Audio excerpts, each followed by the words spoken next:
ఇవాళ myself Reddy Mallareddy, Peddaluru, Markapur district, AP Andhra Pradesh. Myself ఆదర్శ పౌర నిర్మాణ సంస్థ అధ్యక్షుడిని, మెడ్రాస్ కేఎస్ఆర్టీసీ అడయారు మెంబర్ను.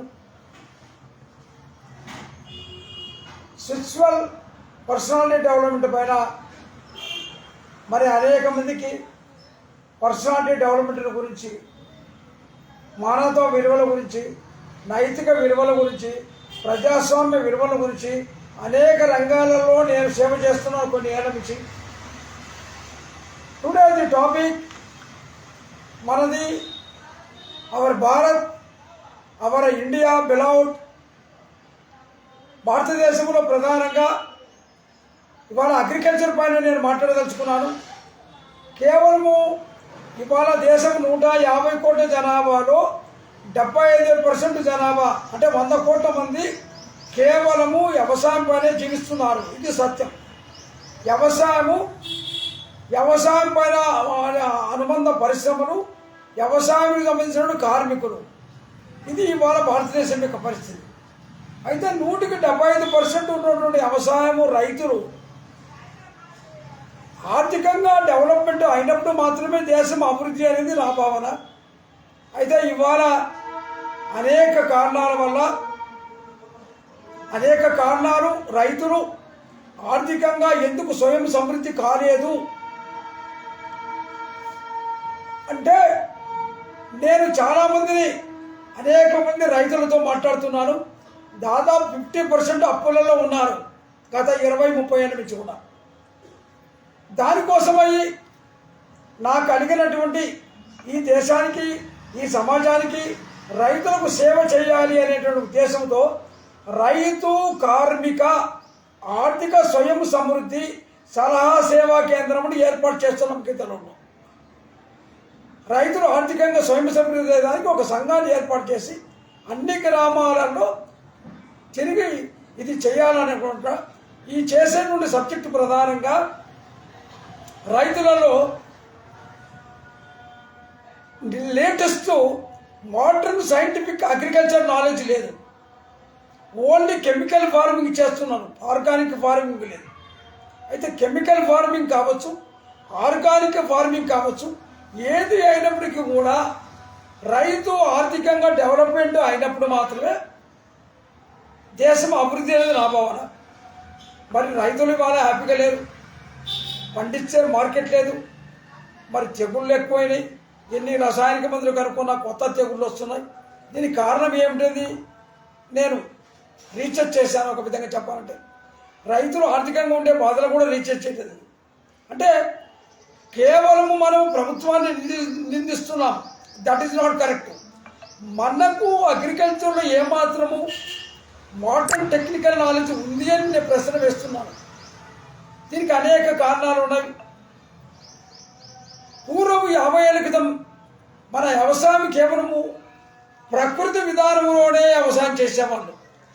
అప్పుడు నీటి వస్తువులు లేవు, బోర్లు లేవు, కెమికల్ మందులు లేవు, పెస్టిసైడ్స్ లేవు, మరి వాతావరణం కూడా ఇలాంటి కాలుష్యం కాలేదు. మరి వాళ్ళ ఎయిరు, వాటరు అన్ని పొల్యూషన్స్ వాతావరణంలో, ఈ వేవ్స్ కూడా గాలిలో, ఎలక్ట్రోమాగ్నెటిక్ వేవ్స్, టీవీ, ఇవన్నీ కూడా వాతావరణం కూడా చెడిపోయింది. వాటర్ కెమికల్ అయింది. పండించే పంటలు కెమికల్, పెస్టిసైడ్స్ వల్ల మనం తినే ఆహారం కెమికల్ అయింది. కాబట్టి అనేక కారణాలు ఉన్నాయి. నేను అన్నిటిపైన కూడా మరి పాలేకర్ గారు ప్రకృతి వ్యవసాయం గురించి ఆయన దేశమంతా తిరిగి చెప్పడం జరిగింది. అయితే ఎవరు ఎన్ని చెప్పినప్పటికీ కూడా రైతు ఆర్థికంగా సౌండ్గా లేరు. దీనికి కారణాలు పూర్వము 50 ఏళ్ల క్రితము మన వ్యవసాయము ప్రకృతి ఆధారంగా వ్యవసాయం చేసేవాడు. ఫస్ట్ భూమిని మన ఆరోగ్య రక్షణకు వ్యక్తి, మన శరీర వ్యవస్థ, కాఫీ టీ తాగినంత మాత్రాన శరీరం నిలబడదు.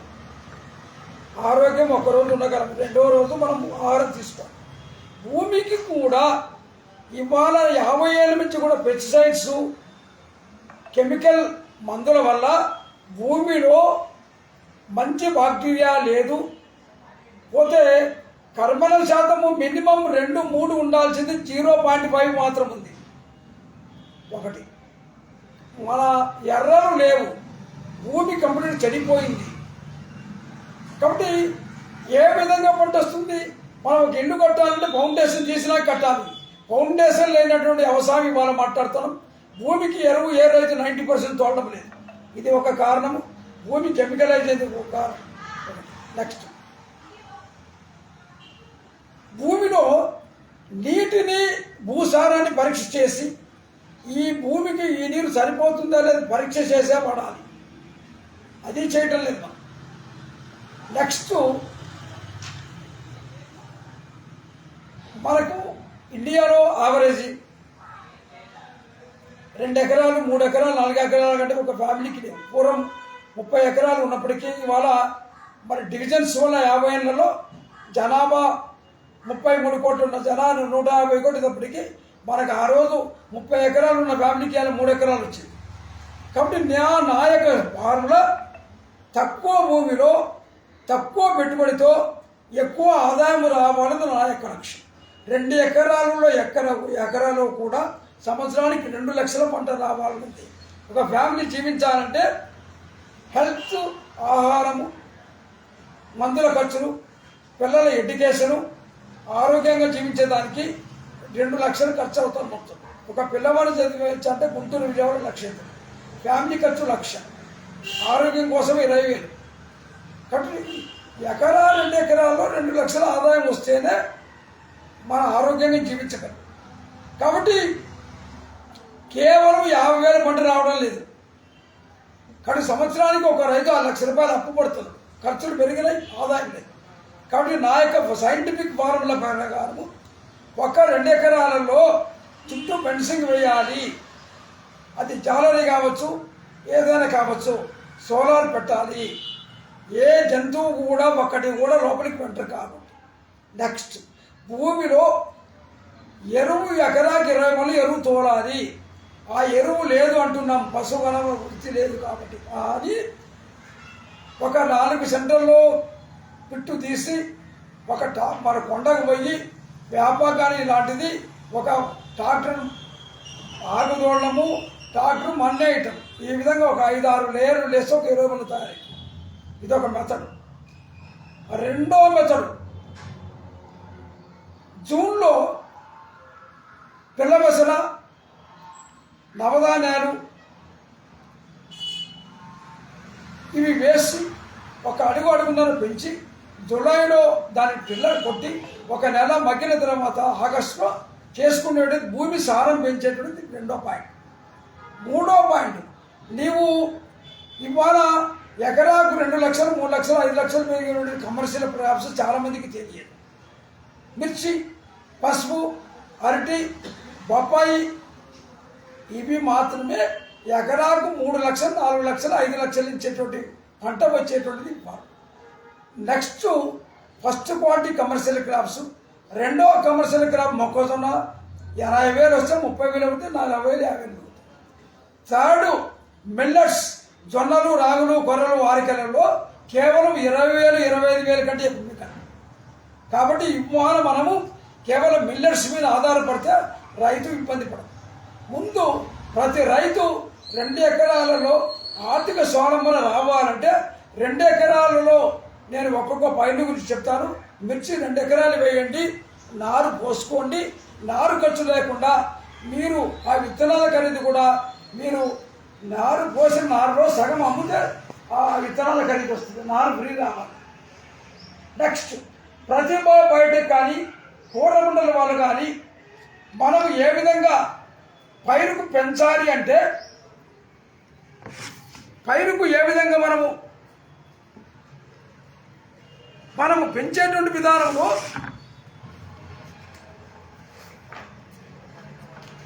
ఏ స్థాయిలో ప్రతిభా బయోటెక్ ఒకసారి చూడండి. ప్రతిభా బయోటెక్ అందరు చూడాలి. ఈ విధానంలో నేను ఈ ప్రతిభా బయోటెక్ 40 వీడియోస్ ఉన్నాయి, 35 వీడియోస్ చూడడం జరిగింది. కోరమండల్ కంపెనీ వారిని కూడా నేను చర్చ చేశాను. వాళ్ళ యొక్క కంపెనీ అధినేతలతో సైంటిఫిక్గా మనము మొక్క నాటినప్పుడు పెరుగుదలకు ఎన్ని మందులు వాడాలి, పూత వచ్చినప్పుడు ఎన్ని మందులు వాడాలి, మొక్క కాయ అయినప్పుడు ఎన్ని మందులు వాడాలి, కాయ పెరుగుదలకు ఏమి వాడాలి, కాయ పండుబారేటప్పుడు ఏమి వాడాలి అనేటువంటిది లేకుండా కంప్లీట్గా మొక్క నాటిన నుంచి కూడా మన ఇష్టం వచ్చిన మందులు వేస్తున్నాం, మొక్కను పెంచుతా పోతున్నాం. దానివల్ల మనము సైంటిఫిక్ నాలెడ్జ్ లేకుండా మన ఇష్టానుసారంగా మనం ఫాలో అయ్యే దానివల్ల మొక్కకు తెగుళ్ళు ఎక్కువ వస్తుంది. ఇది సైంటిఫిక్గా నిరూపణ అయినటువంటిది. ప్రతిభా బయోటెక్ ఫార్ములా కాంప్లెట్ కోరమండలి వాళ్ళు కూడా ఈ మాదిరి ఉంది. కాబట్టి దీంట్లో I want to indicate rights. దీనివల్ల కేవలం 10 బస్తాల మందులు 5 బస్తాలలో సరిపోతుంది, ఖర్చు తగ్గుతుంది 50%. కారణం ఏమంటే 50% తగ్గినప్పటికీ కూడా అన్ని పోషక విలువలు కలిగినటువంటి పోషకాలు అందిస్తేనే తెగులు లేకుండా ఎకరాకు 30 క్వింటాలు అయితే 2 ఎకరాలలో 60 క్వింటాలు, 60 క్వింటాలు 20,000 పోతే 12 లక్షలు వస్తుంది పంట. It is the fact on telling. 12 లక్షలలో 3 లక్షలు పెట్టుబడి పోతే 9 లక్షలు మిగులుతుంది. 9 లక్షలు అంటే 1 ఎకరా భూమి ఖరీదు. మరి సత్యం కాదా? మీరు అన్సైంటిఫిక్గా అజ్ఞానంలో వ్యవసాయం చేస్తున్నది నా భావన. నేను ఎవరిని తీసేయడం లేదు. కాబట్టి మీరు సైంటిఫిక్గా నేర్చుకున్నట్టయితే ప్రతిభ బయోటెక్ కానీ కోరమండలి కానీ మీరు నేర్చుకున్నట్టయితే మేము ట్రైనింగ్ ఇస్తాం మా ఆఫీసులో, ఇక్కడ మా సంస్థ తరఫున. మీరు 1 ఎకరం ఉన్నప్పుడు కూడా 3 లక్షలు 4 లక్షల ఎకరాలకు పంట తీయచ్చు. కాబట్టి మేము చెప్పిన విధానంలో పోండి. ఇంకొకటి, నీరు 5 ఎకరాలకు సంబంధించి ఉన్నటువంటి నీరు 2 ఎకరాలకే మేము నాటుకోవాలి. కరువు వచ్చినప్పటికీ కూడా ఈ 2 ఎకరాల నీరు 5 ఎకరాల నీరు 2 ఎకరాలకు డ్రిప్ పెడితే సరిపోవాలి. నీరు లేకుండా పైరు నష్టం నాగుతుంది నా బాబు. ఇది 4వ పాయింట్. నెక్స్ట్, ఇదే మాదిరి పసుపు, అరటి, చెరకు, బొప్పాయి ఈ 5 కమర్షియల్లో ఎకరాకు 5 లక్షల పంట తీయగలరు. ఒకవేళ మార్కెట్ తగ్గిన 3 లక్షలు, 2 ఎకరాలకు 6 లక్షల పంట దిగడానికి వస్తుంది. ఇది సత్యం అని నేను చెప్పగలుగుతున్నాను. నెక్స్ట్, 3వది, మనీ వాల్యూ తెలియటం లేదు ఎవరికి. రైతు అంటే దేశానికి అన్నం పెట్టేవాడు. వాడు అప్పుల పాడు ఉంటే దేశానికి అన్నం పెడతాడు. రోజు ఏడ్చుకుంటే పెట్టుబడికి డబ్బులు లేవు, బ్యాంకు లోన్ ఇవ్వదు, తెచ్చుకున్న కూడా అప్పు ఇవ్వలేవు, నువ్వు కట్టలేవు, ఏ విధంగా తీర్చాడు. కాబట్టి స్వయంగా నువ్వు ఆర్థికంగా సౌండ్ అయినట్లయితే మంచి పెట్టుబడి పెట్టి మంచి పంట పండించి ఆర్థికంగా హ్యాపీ లైఫ్ నువ్వు అనుభవిస్తే 10 మందికి సేవ చేయడం నా భావన. కాబట్టి త్వరలో మేము దీనికి ఒక కేంద్రాన్ని పెడుతున్నాం, రైతు సేవా కేంద్రాన్ని. ప్రతి రైతు కూడా ఆర్థికంగా డెవలప్మెంట్ దానికి ఏ ప్రభుత్వాలు పట్టించుకోవడం లేదు, ఏదో చెప్తున్నాను కానీ ప్రభుత్వాలు నిందించట్లేదు. కానీ ముందు మనము వ్యవసాయం కూడా ఎట్టి సైంటిఫిక్ నాలెడ్జ్ ఉన్నట్టయితే ఆర్థికంగా డెవలప్మెంట్ అయితే. నెక్స్ట్, కార్మికులకు మేము కూడా క్లాసులు పెట్టలేదు. కూలి వాళ్ళకి రోజు 400 వస్తే 400కు 200 మందు తాగుతుంది. 40కు సరిపోతుంది. కెమికల్ మందులో ఏముంది? కెమికల్ మొత్తం. కాబట్టి ఇది వాళ్ళని ఎడ్యుకేట్ చేయాలి. అజ్ఞానంలో తాగి తాగి తాగి 40, 40, 50 చచ్చిపోతున్నారు. కాబట్టి వాళ్ళకు కూడా మనీ వాల్యూ చెప్పాలి. రైతులకు కూడా money value, dignity of labour.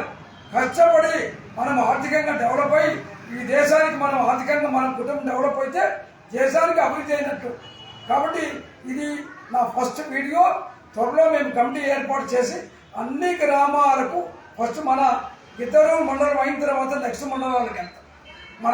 ఇక్కడ మన ఆఫీస్లో ట్రైనింగ్ క్లాసెస్ పెడతాం, సబ్జెక్ట్ చెప్తాం. దిస్ ఈస్ మా అప్పీలు ప్రజలందరికీ మా గురువు వారి యొక్క అనుగ్రహంతో ఈ నిర్ణయం చేయడం జరిగింది. So thank you to all రైతు సోదరులకు, కార్మికుల సోదరులకు అందరికీ జై హింద్. భారత్ మాతాకి జై. భారత్ మాతాకి జై.